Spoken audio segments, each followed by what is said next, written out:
Bonjour tout le monde, bonjour les enfants. Alors, après l'histoire de Rose, le jour de la neige, et après son histoire à la plage, je vais vous raconter l'histoire de Rose préparant Halloween. Comme aujourd'hui c'est mercredi, maman a décidé d'emmener Rose et Louane dans les magasins, histoire de passer un chouette moment entre filles.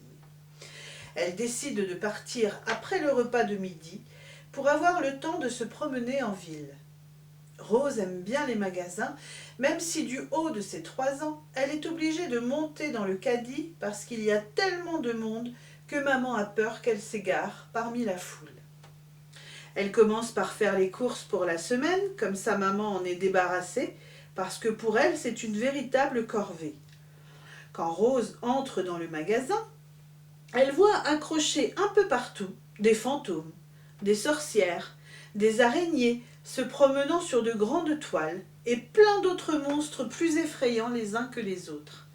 Rose n'est pas rassurée, mais maman lui explique que c'est parce que la fête d'Halloween allait bientôt avoir lieu et que les décorations sont mises pour que les gens fêtent ce jour très particulier.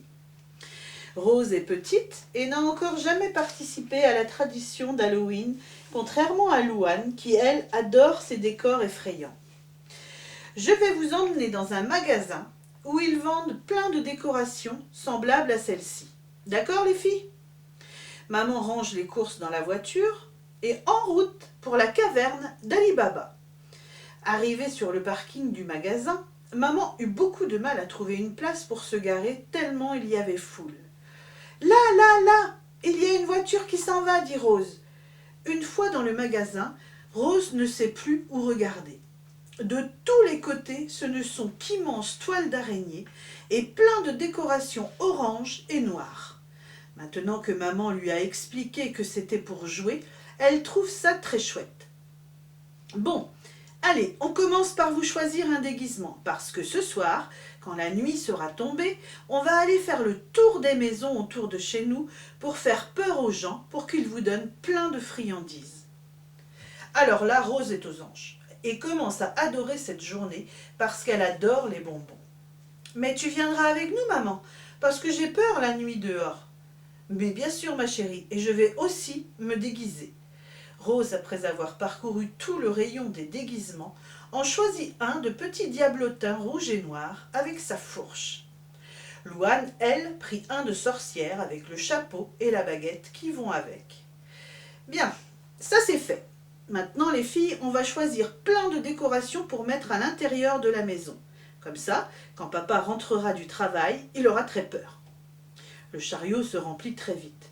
Elles ont choisi des images de fantômes et de monstres qui se collent aux fenêtres, une sorcière assise sur un balai pour suspendre au plafond, plein de fausses toiles d'araignées pour accrocher aux poutres, et des petites lumières oranges pour que ça fasse plus château hanté. Vite, vite, maman, on va payer et on y va pour décorer la maison avant que papa arrive. Rose, toute excitée, aide maman et Louane à tout sortir de la voiture et pose le tout au milieu du salon pour commencer le travail de décoration de la maison. Mais ce n'est pas tout, dit maman. Il manque le plus important. Et c'est quoi, Louane?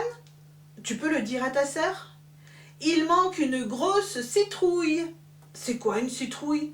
Et c'est pour faire quoi? Demande Rose. Venez, on va aller voir papy qui est mis de côté une pour vous. Papy et mamie habitent à côté, il n'y a que le jardin à traverser et on y est. Il attendait les filles. Du coup, il avait préparé la citrouille qui les attendait là sur la table de la cuisine. Quand Rose entre dans la maison et voit ce qu'il y avait sur la table, c'est comme si elle avait vu un fantôme. « C'est quoi ce truc énorme ?» cria-t-elle. Jamais Rose n'avait vu un légume aussi gros. Elle pouvait même s'asseoir dessus. Qu'est-ce qu'on pouvait bien faire avec ça? La citrouille est tellement lourde, presque aussi lourde que Rose, que papy est obligé de la transporter dans la brouette pour l'emmener chez Rose. Il aide à maman à la ranger dans la maison. Maintenant, dit maman, on va couper le haut pour ouvrir la citrouille. On va la vider, creuser les yeux, un nez et une bouche qui fait peur. Maman mit longtemps à faire tout ça parce que creuser et découper la citrouille n'est pas une mince affaire. Voilà, maintenant qu'elle est prête, on va attendre papa pour l'installer dehors pour faire peur aux gens qui passeront sur la route. « Oui, dit Rose, c'est trop bien. J'aime beaucoup Halloween. » Papa rentre en fin d'après-midi et met la tête de la citrouille à côté de la barrière et installe à l'intérieur une fausse bougie pour que ça éclaire les yeux, le nez et la bouche. Rose n'arrêtait pas d'applaudir et de sauter sur place. « Allez, maintenant il est temps d'enfiler vos déguisements et de vous faire maquiller, dit maman. Et voilà les filles transformées en diables et en sorcières, le visage couvert de maquillage qui va faire très peur aux voisins quand ils ouvriront leurs portes.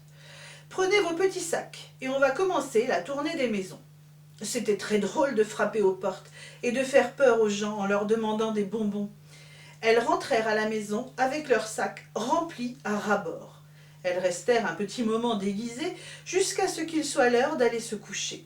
« Maman, c'est trop bien Halloween. On s'est bien amusé et en plus on a eu plein de bonbons. On y retourne demain ?»« Ah non ma chérie, ça ne dure qu'une soirée. On recommencera l'année prochaine. Mais si vous voulez, on va laisser quelques jours les décorations de la maison et la citrouille à la barrière. » Mais Rose était très fatiguée et s'était déjà endormie. Voilà les enfants, la journée de préparation d'Halloween avec Rose et Louane. Je vous attends vendredi prochain pour une autre histoire. Au revoir.